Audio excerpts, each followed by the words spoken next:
Heavy bleeding అనేది ఈ రోజుల్లో మహిళల్ని చాలా ఇబ్బంది పెట్టేటువంటి సమస్య. మీకు ఇలాగా అధిక రక్తస్రావం అనేది ఇబ్బంది పెడుతూ ఉందా? దీనికి అడ్డుకట్ట వేయాలనుకుంటున్నారా? అయితే ఈ వీడియో మీకోసమే.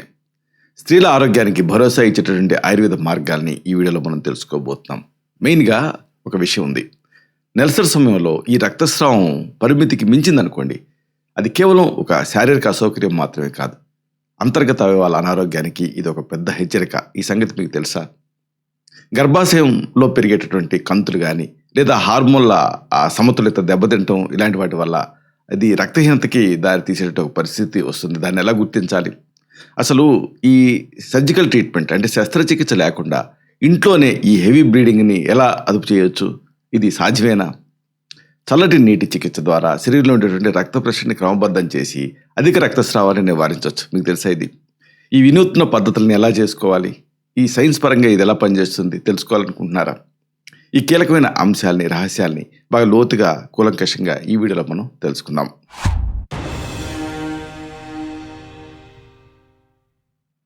మిత్రులారా నమస్కారం. నేను మీ డాక్టర్ చిరుమామిళ్ళ మురళీ మనోహర్. ఈ వీడియోలో చాలా ముఖ్యమైన విషయాన్ని మనం తెలుసుకోబోతున్నాం. ఎంతోమంది మహిళల్ని ఇబ్బంది పెట్టేటటువంటి సమస్య ఇది. చాలామంది సతమతం అవుతూ ఉంటారు. అధిక రక్తస్రావానికి అడ్డుకట్ట వేయాలనుకున్నప్పుడు ఇది మీకు ఈ వీడియో ఉపయోగపడుతుంది. స్త్రీల ఆరోగ్యానికి భరోసా ఇచ్చేటువంటి ఆయుర్వేద మార్గాల్ని ఈ వీడియోలో మీరు తెలుసుకోబోతున్నారు. మెయిన్గా అసలు ఈ సమస్య ఎందుకు వస్తుంది అనేది తెలుసుకోవాలి. ఏదన్నా ఒక సమస్య ఉన్నప్పుడు దానికి దారితీసే కారణాలని ముందు తెలుసుకోవాలి. ఇలాంటి ఈ ముఖ్యాంశాల ముందు మనం తెలుసుకుందాం. స్త్రీల ఆరోగ్య చక్రంలో నెలసరి అనేది ఒక ముఖ్యమైనటువంటి ఘట్టం. సాధారణంగా ఈ రక్తస్రావం 3 నుంచి 5 రోజుల పాటు జరుగుతుంది. అయితే ఈ స్రావం 8 రోజులు, 10 రోజులు, 15 రోజుల వరకు కొనసాగిందనుకోండి, దాన్ని వైద్య పరిభాషలో మెనరేజియా అనేటువంటి పేరుతో పిలుస్తారు. ఇది ఆ మహిళ శరీరంలో ఉండేటువంటి ఆ శక్తిని మొత్తాన్ని హరిస్తుంది. హరించడమే కాదు, మానసిక ఆందోళనకు కూడా దారితీస్తుంది. టెన్షన్ పడుతూ ఉంటారు. దీని మీద ఫోకస్ అనేది ఉండదు. మన భారతీయ మహిళల్లో ఈ రక్తహీనత అంటే ఎనీమియా సమస్య ఎక్కువగా ఉండటం వల్ల ఇలాంటి ఈ అధిక ఋతుస్రావణ సమస్య మరింత జటిలం అవుతూ ఉంది. రక్తంలో హిమోగ్లోబిన్ శాతం తక్కువగా ఉన్నప్పుడు ఏం జరుగుతుంది? గర్భాశయ ఖండాలు సరిగ్గా సంకోచించలేవు. దీంతో రక్తస్రావం అదుపు తప్పి జరుగుతూనే ఉంటుంది. దాంతో మళ్ళీ ఎనీమియా వస్తుంది. అలాగే ఈ రోజులలో ఆధునిక కాలంలో పెరిగినటువంటి మానసిక ఒత్తిడి కూడా హార్మోన్ల వ్యవస్థని అతలాకులం చేస్తూ ఉంది. ఆయుర్వేదం ప్రకారంగా ఇలాంటి ఈ అధిక రక్తస్రావాన్ని అశ్రుగ్ధరం అనే పేరుతో పిలుస్తాం. ఇది ప్రధానంగా రక్తం అలాగే పిత్తదోషాల అసమతుల్యత వల్ల వస్తూ ఉంటుంది. శరీరంలో ఉండేటటువంటి ఓవర్ హీట్ అంటే అధిక వేడిని తగ్గించి రక్త ప్రసరణని క్రమబద్ధం చేయటం ద్వారా ఈ సమస్యని కంట్రోల్ చేయొచ్చు. ఆహార నియమాలు అలాగే శీతల జల చికిత్స ఇలాంటి వాటి ద్వారా గర్భాశయ ఆరోగ్యాన్ని తిరిగి పొందటమే ఈ వీడియో ప్రధాన ఉద్దేశం. ఈ పూర్తి వివరాల్లోకి మనం వెళ్దాం. అధిక రక్తస్రావానికి అసలు మూల కారణాలు ఏమిటి? ఇది ముందు తెలుసుకోవాలి. నెలసరి సమయంలో ఈ రక్తస్రావం ఎక్కువగా కావడానికి ప్రధాన కారణం రక్తహీనత, ఎనీమియా అనేది కారణంగా ఉంటూ ఉంటుంది. శరీరంలో రక్తం తక్కువగా ఉంటే అప్పుడు రక్తం గడ్డగట్టేటువంటి ప్రక్రియ మందగిస్తుంది. దీనివల్ల బ్లీడింగ్ అనేది ఎక్కువ రోజులు కొనసాగుతుంది. అలాగే గర్భకోశంలో ఉన్నటువంటి కంతులు అంటే ఫైబ్రాయిడ్స్ మనకు ముఖ్యమైన కారణం కింద ఉంటున్నాయి ఈ రోజులలో. ఈ కంతులు గర్భాశయ గోడల వైశాల్యాన్ని పెంచేసేసి అధిక రక్తస్రావానికి దారితీస్తాయి. ఎండోక్రైన్ గ్రంథులు సరిగ్గా పనిచేయకపోవటం వల్ల కూడా, హార్మోన్లో వచ్చే మార్పుల వల్ల కూడా ఈ సమస్య అనేది తీవ్రతరం అవుతూ ఉంటుంది. దీనికి పరిష్కారంగా శీతల జల చికిత్స అనేది స్పాట్లో మీకు రిలీఫ్ని ఇస్తుంది. బ్లీడింగ్ ఎక్కువగా అయ్యే రోజులలో ఐస్ చికిత్స అద్భుతంగా పనిచేస్తుంది. ఐసు ముక్కల్ని ఒక మెత్తటి గుడ్డలో వేసి మూటలాగా కట్టాలి. ఈ మూటని పొత్తికడుపు ఆ భాగం పైన ఉంచాలి. ఇలా 15 నుంచి 20 నిమిషాల పాటు ఉంచడం వల్ల ఆ చల్లదనానికి రక్తనాళాలు సంకోచిస్తాయి. ఈ చల్లదనాన్ని తట్టుకోవటానికి శారీరక అంతర్గత రక్త ప్రసరణలో మార్పులు వస్తాయి. ఈ ప్రక్రియ గర్భాశయానికి జరిగేటువంటి అధిక రక్త ప్రసరణని అరికట్టి బ్లీడింగ్ని తగ్గిస్తుంది. రోజుకి 3 నుంచి 4 సార్లు ఇలా చేయడం వల్ల మంచి రిలీఫ్ వస్తుంది. ఇంకొకటి స్వేదం అంటే తొట్టి స్నానం. ఒక శక్తివంతమైనటువంటి ఒక న్యాచురల్ ట్రీట్మెంట్ అని చెప్పొచ్చు. దీర్ఘకాలంగా ఈ సమస్యతో బాధపడే వాళ్ళకి ఇలాంటి ఈ తొట్టి స్నానం అంటే హిప్ బాత్ ఒక వరప్రసాదం అని చెప్పొచ్చు. 2 అడుగుల ఎత్తు అలాగే 3 అడుగుల వైశాల్యం ఉన్న ప్లాస్టిక్ కానీ లేదా సిమెంట్ తొట్టిని కానీ దీనికి ఎంచుకోవాలి. దీంట్లో చల్లటి నీళ్లు పోసి కూర్చోవాలి. అయితే కాళ్ళను మాత్రం తొట్టి బయటికి వేలాడదీయాలి. ఈ స్థితిలో ఆ పొత్తి కడుపు నుంచి తొడల వరకు నీటిలో మునిగి ఉంటుంది. మిగిలిన శారీరక భాగం మొత్తం తడవకుండా జాగ్రత్త పడాలి. ఈ పొట్ట ఖాళీగా ఉన్నప్పుడు 20 నిమిషాల పాటు ఇలా రెగ్యులర్గా చేస్తూ ఉంటే గర్భాశయ ఖండాలు స్ట్రెంథన్ అవుతాయి. 1 లేదా 2 నెలల పాటు క్రమంగా ఇది రెగ్యులర్గా చేస్తూ ఉంటే మంచి ఫలితం కనిపిస్తుంది.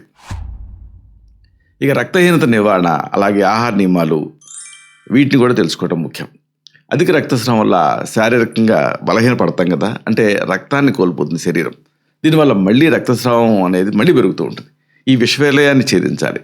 రక్తం పట్టేటటువంటి ఆహారం తీసుకుంటూ ఉండాలి. అంటే బాగా గ్రీన్గా ఉండేటువంటి పాలకూర, తోటకూర, ఇలాంటి ఆకుకూరలు, ఐరన్ ఎక్కువ ఉంటుంది. అలాగే బీట్రూట్, దానిమ్మ పండ్లు, ఇలాంటివి ఆహారంలో భాగం చేసుకోవాలి. ఇంకా బెల్లం, నువ్వులు ఇలాంటివి తీసుకోవడం వల్ల ఇనుము శాతం పెరుగుతుంది. శరీరానికి తగినంత విశ్రాంతి ఇస్తూ పోషకాహారం తీసుకుంటే గర్భాశయం తన శక్తిని తిరిగి పుంజుకుంటుంది. 2 లేదా 3 నెలల పాటు ఈ జాగ్రత్తలు పాటించిన ఫలితం లేకపోతే అప్పుడు వ్యక్తిగతంగా దీన్ని పరీక్షించి సమస్య ఏమిటి అనేది టెస్ట్ చేయాల్సి ఉంటుంది.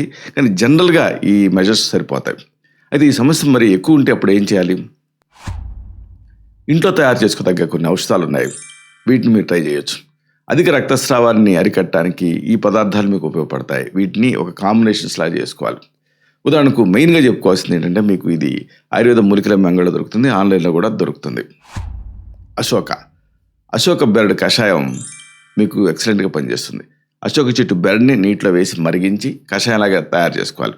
ఇది గర్భాశయానికి మేలు చేసే బెస్ట్ మెడిసిన్. దీన్ని నెలసరి సమయంలో రోజుకి 2 సార్లు తాగాలి. ఒక 10 గ్రాముల బెరడుని ఒక పెద్ద గ్లాసు నీళ్ళలో వేసి పావు గ్లాసు అయ్యేంతవరకు మరిగించి ఆ కషాయాన్ని తీసుకుంటే సరిపోతుంది. ఇంకోటి దానిమ్మ తొక్కల పొడి, ఇది కూడా మీకు ఉపయోగపడుతుంది. ఎండబెట్టిన దానిమ్మ తొక్కల పొడిని ఒక చెంచాడు మోతాదుగా నీటితోటి తీసుకోవాలి. దానిమ్మలో ఉండేటువంటి వగరు గుణం రక్తస్రావాన్ని అదుపు చేయగలుగుతుంది. అలాగే స్టిప్టిక్ యాక్షన్ ఉండేది ఉసిరి, అలాగే తేనె మిశ్రమం. ఉసిరి పొడిని తేనెతో కలిపి తీసుకోవడం వల్ల శరీరంలో ఉండేటువంటి పిత్తదోషం తగ్గి రక్తస్రావం అదుపులోకి వస్తుంది. అలాగే మరొక మంచి కాంబినేషన్ శొంఠి, బెల్లం తాలూకు కషాయం. కొద్దిగా శొంఠి పొడిని బెల్లంతో కలిపి తీసుకుంటే గర్భాశయ ఖండాల తాలూకు నొప్పి తగ్గి బ్లీడింగ్ కంట్రోల్లోకి వచ్చేస్తుంది. అయితే మరి ఈ సమస్య ఇలాగే ఉంటే అప్పుడు దీనికి సంబంధించి శాస్త్రీయ ఆయుర్వేద ఔషధాలు ఉన్నాయి. వీటిని ప్రిస్క్రైబ్ చేయాల్సి ఉంటుంది. తీవ్రమైన రక్తస్రావం, గర్భాశయ కంతులు ఉన్నప్పుడు ఈ ఔషధాలు మీకు ఉపయోగపడతాయి. ఇలాంటి వాటిలో సాధారణంగా మేము ప్రిస్క్రైబ్ చేసేట ఒక మంచి మెడిసిన్ ఏమిటంటే అశోకారిష్టం. ఇది స్త్రీల గర్భాశయ సమస్యలను సంజీవినిలాగా తగ్గించగలుగుతుంది. రోజుకి 20 మిల్లీలీటర్ల చొప్పున సమానంగా నీళ్లు కలిపి భోజనం తర్వాత తీసుకోమని ప్రిస్క్రైబ్ చేస్తూ ఉంటాం. ఇది నెలసరిని క్రమబద్ధం చేస్తుంది. అలాగే ఇంకొకటి కామన్గా ప్రతి ఆయుర్వేదిక్ డాక్టర్ ఈ సమస్యకి ప్రిస్క్రైబ్ చేసేది ఏమిటంటే పుష్యానుగు చూర్ణం. రక్తస్రావం విపరీతంగా ఉన్నప్పుడు ఈ చూర్ణాన్ని బియ్యం కడిగిన నీళ్ళతో తీసుకోమని సజెస్ట్ చేస్తుంటాం. రోజుకి 3 నుంచి 5 గ్రాముల మోతాదులో తీసుకుంటే బ్లీడింగ్ అనేది ఆగుతుంది. అలాగే ఇంకొకటి ఇంటర్నల్గా యూరినరీ ట్రాక్ట్ ఇన్ఫెక్షన్స్ లాంటివి ఉంటే వాటిని అడ్రస్ చేయడం ముఖ్యం. అందుకని ఇలాంటి సందర్భాల్లో మేము సెలెక్ట్ చేసుకునేది చంద్రప్రభావటి.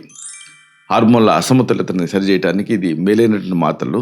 రోజుకి 2 మాత్రల చొప్పున దీన్ని తీసుకుంటూ ఉంటే ఎండోక్రైన్ గ్రంథుల పనితీరు మెరుగుపడుతుంది. అలాగే రక్తహీనత ప్రధానంగా ఉంటుంది కదా, ఇలాంటి సందర్భాలలో లోహ భస్మం అనే దాన్ని సెలెక్ట్ చేసుకొని ప్రిస్క్రైబ్ చేస్తూ ఉంటాం. రక్తహీనతను తగ్గించి శరీరానికి బలాన్ని ఇస్తుంది. దీన్ని 125 మిల్లీగ్రాముల మోతాదుగా తేనెతోటి తీసుకోమని సజెస్ట్ చేస్తూ ఉంటాం. అలాగే స్పెసిఫిక్గా సిమ్టమాటిక్గా దీన్ని ఆపడానికి మేము సెలెక్ట్ చేసుకునేది ఒకటి ఉంటుంది, ప్రదరాంతక రస్. తీవ్రమైనటువంటి బ్లీడింగ్ సమయంలో ఈ మాత్రలను ప్రిస్క్రైబ్ చేస్తాం. దీంతో స్పాట్లో రిలీఫ్ వస్తుంది. అయితే ముగింపుగా ఒక ముఖ్యమైన మాటని మీకు మనవి చేయాలి. అధిక రక్తస్రావం అనేది స్త్రీ శరీరంలో ఉండే అంతర్గత శక్తి క్షీణిస్తుంది అనడానికి ఒక సంకేతం. దీన్ని నిర్లక్ష్యం చేశారనుకోండి, రక్తహీనత, తీవ్రమైన నీరసం ఇలాంటి సమస్యలు వచ్చే రిస్క్ ఉంటుంది. ఈ శీతల జల చికిత్సలు, అలాగే అవగాహ స్వేదాలు అంటే తొట్టి స్నానం, ఇలాంటి వైద్య పద్ధతులు, సరైన ఆయుర్వేద ఔషధాల ద్వారా ఈ గర్భాశయపు ఆరోగ్యాన్ని సురక్షితంగా కాపాడుకోవచ్చు. శస్త్రచికిత్స వరకు వెళ్లకుండానే జీవనశైలి మార్పులతోటి ఈ సమస్యను జయించడం సాధ్యమే. స్త్రీ శరీరం కుటుంబానికి పునాది కదా, స్త్రీ ఆరోగ్యం కూడా కుటుంబానికి పునాది. కాబట్టి మీ ఆరోగ్యం పట్ల మీరు అప్రమత్తంగా ఉండటం చాలా అవసరం. క్రమబద్ధమైనటువంటి నెలసరి ఆరోగ్యవంటి జీవనానికి నిదర్శనంగా ఉంటుంది. ఇలాంటి మరిన్ని ఇన్ఫర్మేటివ్ వీడియోస్ కోసం ఈ ఛానల్ సబ్స్క్రైబ్ చేసుకోండి. అలాగే ఈ వీడియోలు అప్లోడ్ అవడంతోనే ఆ విషయం మీకు తెలియాలనుకుంటే బెల్ బటన్ క్లిక్ చేయండి. అప్పుడు మీకు ఒక నోటిఫికేషన్ వస్తుంది. ఆ నోటిఫికేషన్ మీరు క్లిక్ చేస్తే ఆ వీడియోని మిస్ కాకుండా చూడగలుగుతారు.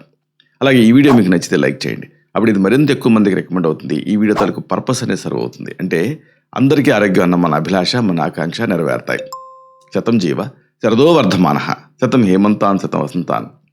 100 శరత్తులు, 100 హేమంతాలు, 100 వసంతాలు వర్ధిల్లుతూ జీవించండి.